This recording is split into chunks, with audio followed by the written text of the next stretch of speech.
สบายดีมื้อนี้ครับเจ้าจะพาทุกคนไปเรียนรู้เกี่ยวกับวิธีติดตั้งจากแอปชั่นเนาะแอปชั่น L360 ก็คือวิธีติดตั้งไดเวอร์เนาะแล้วก็วิธีนำใส่ต่างๆเนาะแล้วหลังจากที่ซื้อจากแอปชั่น L360 ได้มาเป็นทีเรียบร้อยแล้วคือแบบนี้ลักษณะแล้วทำอิฐนี้เสียบไฟเซอร์แล้วก็ทอกนำซีเซอร์เนาะ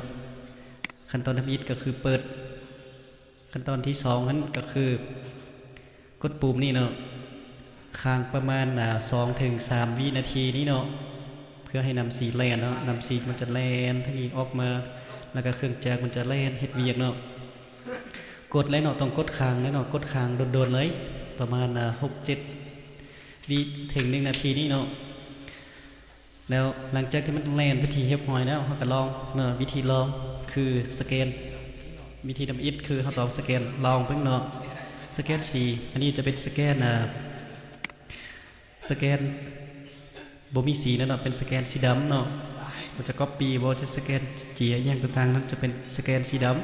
ำต่อมาเป็นวิธีสแกนสีเนาะนี่จะเป็นวิธีสแกนสีนี่เป็นวิธีทำเสิร์ชจากแอปเสิร์ชเนาะแล้วต่อไปเนาะจะเป็นวิธีทดลองจากแอปเสิร์ชแอปชั่นซื้อเนาะแล้วต่อไปจะเป็นวิธีมาเชื่อมใส่คอมพิวเตอร์เนาะคือกับเราต้องก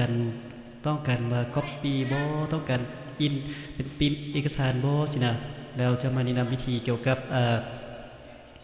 วิธีดาวน์โหลดไดเวอร์เนาะเพื่อมาติดตั้งซื้อคอมพิวเตอร์เพื่อจะก๊อปปี้ก็บ่ปริ้นเอกสารต่างๆเนาะสันทมิตเราต้องเลยเข้าไปที่ Google เลยเนาะ Google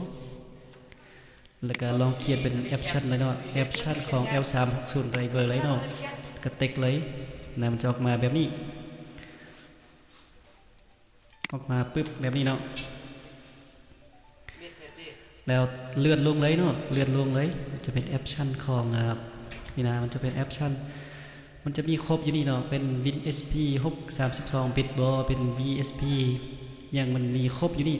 Win 7 Win 8 Win 10ตอนนี้ข้าพเจ้ากำลังเสิร์ชเกี่ยวกับ Win 10 64 บิตเนาะแล้วถ้าทุกคนเนาะบ่ฮู้ว่าคอมของตัวเองเนี่ยมันอยู่ที่จักบิตแล้วก็ Win อีหยังน่ะเข้ามานี่เด้อคิดว่าคำเสิร์ช property นี้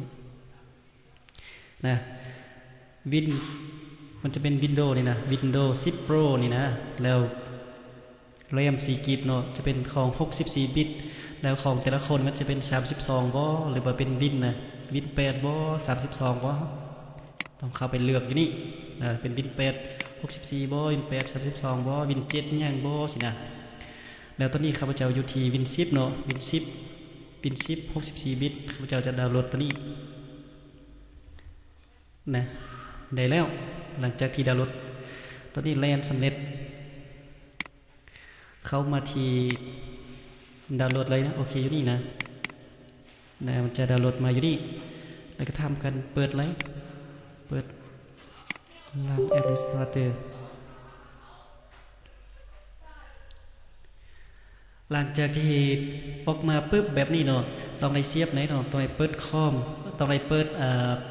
จากปรินเตอร์เนาะเปิดจากปรินเตอร์แล้วกันมันจะมีใส่เสียบพร้อมเนาะเขาจะมีใส่ส่วนนึงเป็นส่วน USB เนาะมาเสียบใส่คอมเนาะเสียบใส่คอมเลยเลือกเป็นภาษาเลยเนาะเปิดจากปรินเตอร์พร้อมเด้อ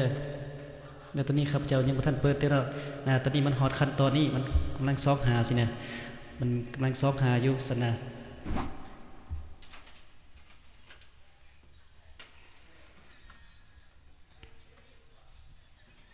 ตอนนี้ข้าพเจ้ากำลังนี่เขาจะถอดให้เปิดเนาะเปิดจากปรินเตอร์แล้วก็เสียบใส่ตัวนี้เลยสิข้าพเจ้าก็จะทำการเฮ็ดคือกันเลยเนาะเสียบใส่เลยนะมันจะมีเสียงสะท้อนดังขึ้นเลยโอเคได้แล้วนะ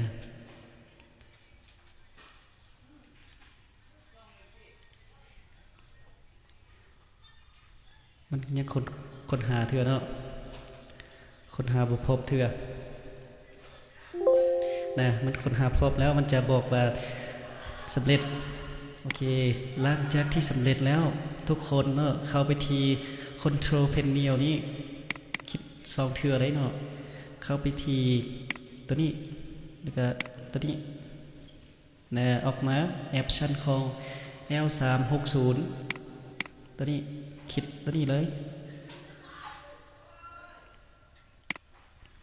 คิดตัวนี้เลยมันจะออกมาแบบนี้มีทางเป็นนี่ตั้งค่าเลยเนาะตัวนี้เลือกเป็น GIC แล้วก็ตัวนี้ถ้าติดนั่นนี่นะมันจะเป็นสีดำเนาะติดตัวนี้มันจะเป็นสีเป็นจักสีเนาะสมัครปินได้หกถ้าต้องการปินหกต้องเลือกเป็นทีเจียบอสมมติเป็นเจียแอปชั่นของแมทเตอร์บอสมมติเป็นเจียแอปชั่นของพรีเมียมบอสนะพรีเมียมบอสนะโอเคเลือกเอาเลยตัวนี้ข้าพเจ้าต้องการปินเป็น GIC ธรรมดาซื้อแล้วแล้วเลือกเอาทั้งนี้เลือกเอาเป็น2แถวนี้เนาะ แล้วก็ติดเป็นติดให้มันปินเพราะว่าตัวนี้มันจะปินหน้าหนึ่งออกก่อนเนาะแล้วก็หน้าสุดท้ายมันจะออกตำหลังสุดเนาะแล้วเขายักเปลี่ยนเนาะต้องเปลี่ยนเป็นหน้าปินหน้าสุดท้ายแล้วก็หน้าทำยิดเนี่ยมันออกท้ายสุดต้องติดซะนี่นะโอเคสำเร็จหยิบห้อยบันนี้นะแล้วต่อมาวิธีสแกนเนาะวิธีสแกนโดยสมมติเนาะ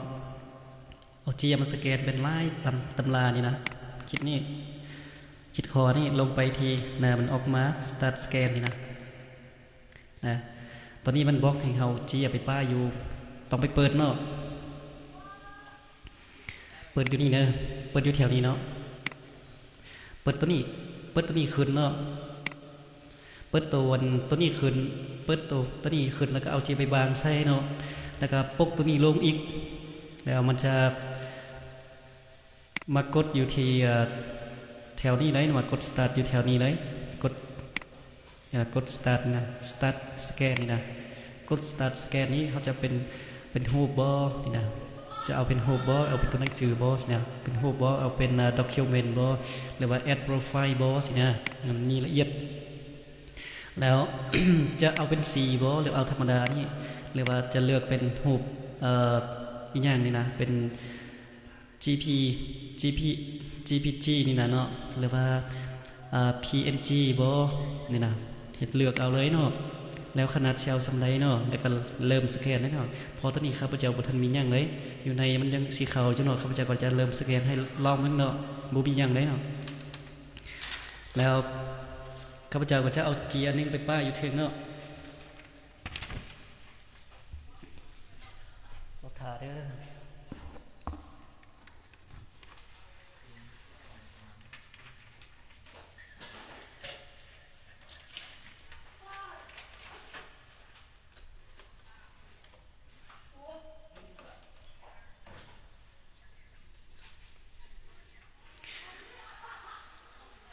โอเคเนาะข้าพเจ้าเอา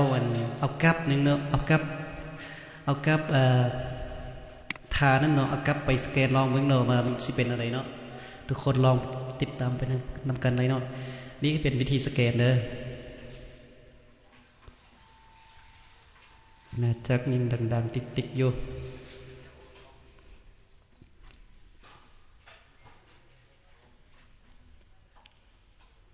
เราทาสแกนอีกหน้าที่2เนาะอันนี้เป็นสแกนของพิกวันแสดงมาเป็นหน้าที่1แล้วมันจะสะท้อนอยู่นี่ได้เนาะจะเห็นอยู่นี่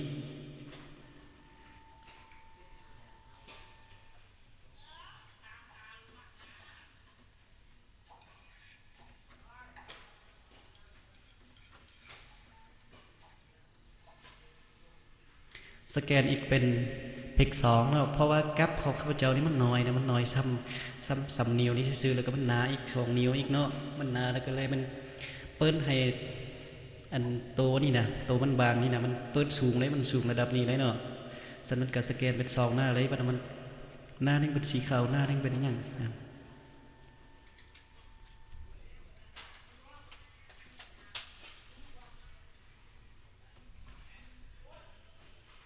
มันได้แล้วเนาะนี่เห็นบ่ข้าพเจ้ากำลังได้แล้วตอนนี้ข้าพเจ้าก็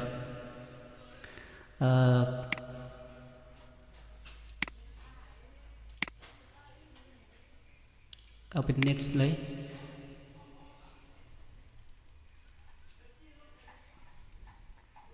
มันจะเป็นกราฟแบบนี้มันจะออกมาเป็นเจียแบบนี้เนาะแล้วก็บอสป้านี่ข้าพเจ้าจะไปป้าอยู่ที่แบกเลยเนาะข้าพเจ้าไปป้าอยู่ที่สื่อที่จะใส่ A เลยก็ได้เนาะนะเรียบร้อยโอเคเห็นบ่มันจะออกมาแบบนี้เนี่ยข้าพเจ้าสแกนได้แจกสุดเลยเนาะทั้งเจ๋งทั้งงามเลยเพราะว่าข้าพเจ้าเสิร์ฟเกี่ยวกับตัววัน